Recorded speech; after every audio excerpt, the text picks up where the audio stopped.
It was 3rd grade, and I need to catch my breath.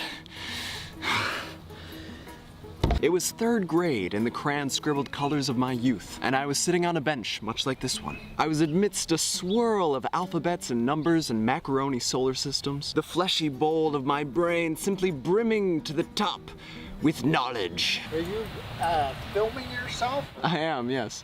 I always wanted to get one of those. Every time I thought I had learned as much as I could possibly have the capability and the capacity to understand, the bowl got bigger. The capacity itself expanded. My teacher was Miss Keto, whose classroom walls were covered in cartoon pictures of mosquitoes because the pun did not escape her, and she in fact embraced it with the gusto of a mosquito itself. Her rust-colored hair shed constantly, and she would carry a lint roller with her at all times, rolling it over her hair-covered sweater in times of wistful pondering. That day was particularly hairy. She sat down next to me on the bench as we watched soccer balls being kicked and wood chips flying. "Hi," she had said. "Hello," I had said. In the spirit of passing wisdom, my teacher asked me if I knew anything that flew.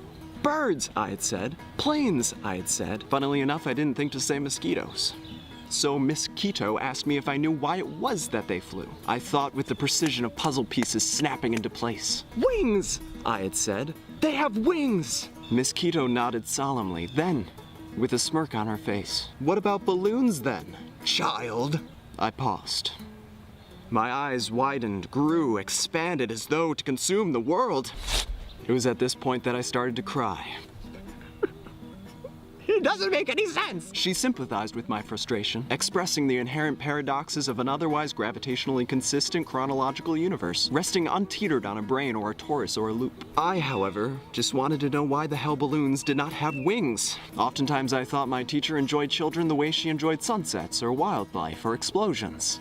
From a distance. I insisted surely sometimes balloons did have wings. Surely they could if they wanted to, in my 7-year-old logic. The argument, and yes, there was an argument, went on for the rest of the year. I don't think my teacher had quite bargained for the persistence of my absurdist imagination in the face of her unfalsifiable factual data. But eventually I was able to accept that helium was lighter than air. And no one thing has the same explanation or formula or purpose as another. Because things are simply not that simple in this world of ours. And on the last day of school, Miss Keto gave me a red balloon filled with air until it seemed as though it would burst. And attached to the top with tape were 2 paper wings. Because Miss Keto knew as well as I that a universe with balloons that didn't have wings was just as absurd as a universe with balloons that did.